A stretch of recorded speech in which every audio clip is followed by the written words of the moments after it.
السلام عليكم خوتنا، ان شاء الله راكم بخير. اليوم عندنا نصف نهائي كأس افريقيا كونتر المغرب كونتر المروك.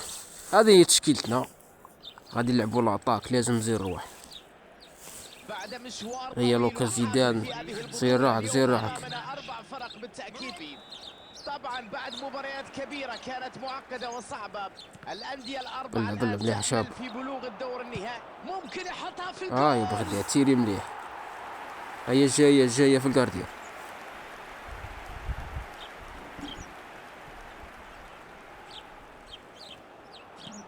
فيها مغامره هذه الكره. بلا يؤكد على قوته الكبيره في الدفاع. خرج. ابراهيم دياز خليط اوروبي افريقي يمتاز بالمهاره. يا بغداد بالكره، وهو ما يجعل منه لاعب مهاري تحتاج اليه عندما تكون هناك مساحات. لا هذا باس مين، لانه الفنيات اللي يملكها رياض. رياض والاحتفاظ بالكره. هذه اورجو هذه الفارق في هذه الاوقات. مش وليت يا رياض من التسلل. قبضك صيدوك. معليش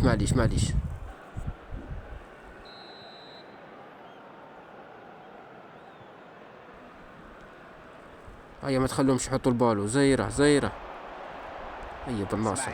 ليه راح بالناصر. لازم تكاليفهم كاش كيفاش. خرج بلسه بينه هي. ريان آية النوري يبعدها. محرز لا يا بغداد يفضل العودة بالكرة. تعادل بدون أهداف مستمر. ماتش مزير يا خويا روح بالناصر. اخدم ريان آية لا. رد فعل سريع هنا يقطع الكرة. بالعقل تخدموا ما تعجلش. بالناصر يتغير. هذيك هي لا يتدخل ويقطع الكرة. عد محرز عد رياض. يا خطيرة جدا. مليحة جاية في الشبكة. ليس في هذه المرة الكرة جاءت بعيدة عن المرمى، كان عنده متسع من الوقت لاتخاذ القرار لكنه فشل في النهاية. اسماعيل الصباري ندورهم الوسط. ابراهيم دياز. حكيمي. ماسينا يلعب كرة حذر يا عطال عصام. يحتاج إلى تركيز أكبر في المرة المقبلة. هنا محاولة جيدة. يا عيني على دقة التمرير. ديرها يا انطلاقة كانت جريئة لكن في نهاية التحدي تفوق الدفاع، كسب الرهان على حساب البلوط لازم تكاليفو اليوم عطال ولي اللوكا. هي زيدان كان أنانية بعض الشيء. شابة هادي. نتيجة سلبية. شوف كيفاش رانا نخرجوا بالبالو غير بالعقل. روح بوداوي تيري دب جول. صحيت هشام بوداوي. افرح في خاطر. بكل سهولة يضعها في المرمى.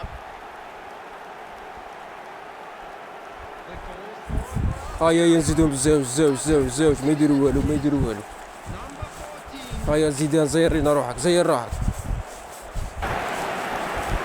سخن بوداوي يخرج فاصا ستيب جول. زيرو. الضربة الأولى في هذه المباراة 1-0 نتيجة الآن. تخليهمش يدخلوا ما يدخلوا. واعر هادي عطار هذا يقص بزاف كاع. هدف التعادل. معليش هذه نورمالمون اورجو. هو الاربيتر جاي معاه. المعلق في هاد الاعتباك جاي معاه. ما لا حنا في زوج عرب مالك اصاحبي. شوف وين دخل. هنا عطاك الروطار طب نيلو. لا معليش. هيا بالناصر حطوا البال بركة ما تتنقز. لا خل ما تشدش. هيا بوداوي عاد عمورة ما وصلش. خطر الجاية. هيا زير روح. لا نجزم بتفوق فريق على بونو ما كان والو، ما يخلعكمش كاع. نهاية الشوط الأول بالتعادل 1-1. دوزيام ميطو لازم تكاليفو، لازم باش نلعبوا المصر ولا السنغال، ما على باليش نلعبوها فينال. ظهرت فيه الندية والشراسة من الفريقين، وأصبح واضحا هنا أن تحقيق الفوز لن يكون سهلا. نصل الآن إلى ختام الشوط الأول من مباراة خطيرة. هنا لعبة جميلة لكنها لم تحركها الرائع، لكن غاب الإنهاء. هنا التركيز مطلوب أمام المرمى.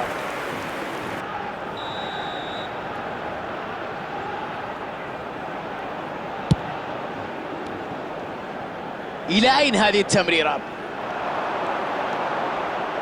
الكرة الزنزوني، يا لها من كرة، لكنها في الأخير ضاعت بعد مجهود رائع جدا. المجهود كان مميز في الحقيقة، لكن بالتأكيد كان يطمح لنهاية مختلفة.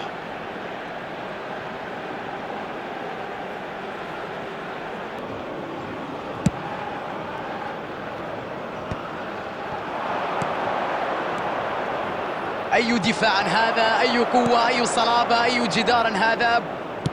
ولا تغيير الاتجاه للجانب الأيسر. محرز،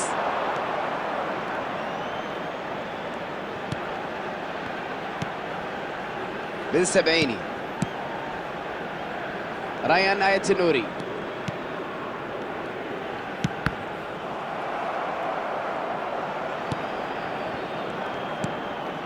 في هذا الوقت قد تعتقد أنه من الجيد استخدام الأوراق المتاحة على الدكة.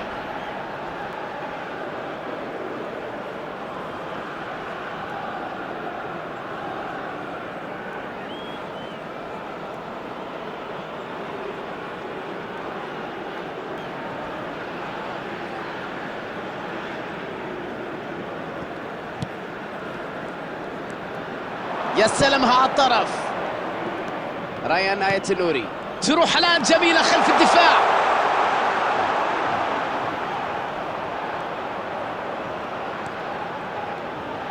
كرة عرضية على أمل إحراز هدف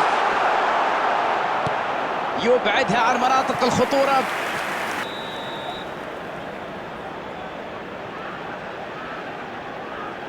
محرز يلعبها قصيرة وعرضية، ينجح في تشتيت وإبعاد الكرة. المغرب يتطلع لاستغلال الهجمة المرتدة. الهجوم تحول الآن إلى الجهة الأخرى، يلعبها خلف الدفاع.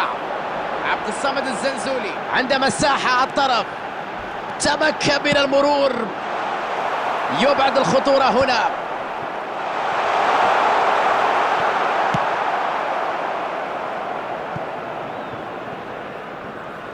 سرعة في استعادة الكرة.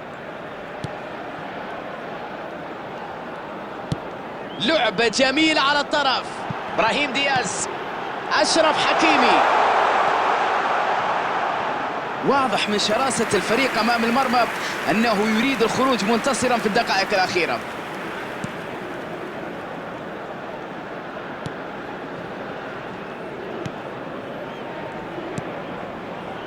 بوداوي يسجل نفسه ضمن الهدافين اليوم. تغيير الملعب ناحية اليمين. مباراة صعبة التكهن بما يمكن أن يحدث في الوقت المتبقي. ما زال كل طرف في الملعب.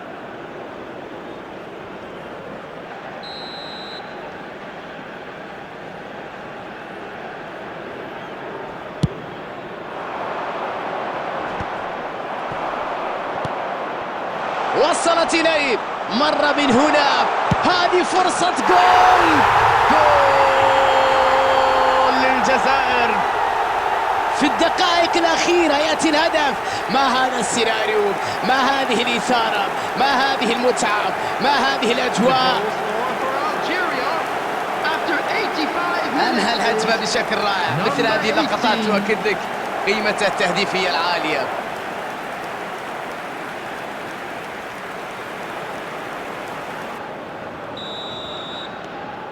والآن يتقدمون في النتيجة بفارق هدف. البينية رائعة تمر، تمريرة خلف المدافعين، كرة تخرج إلى ركلة ركنية.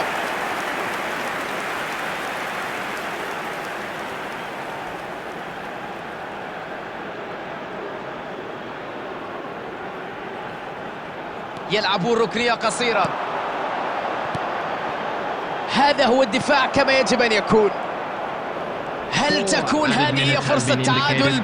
لم يتبقى أمامه الكثير من الوقت وعليهم استغلال الفرصة.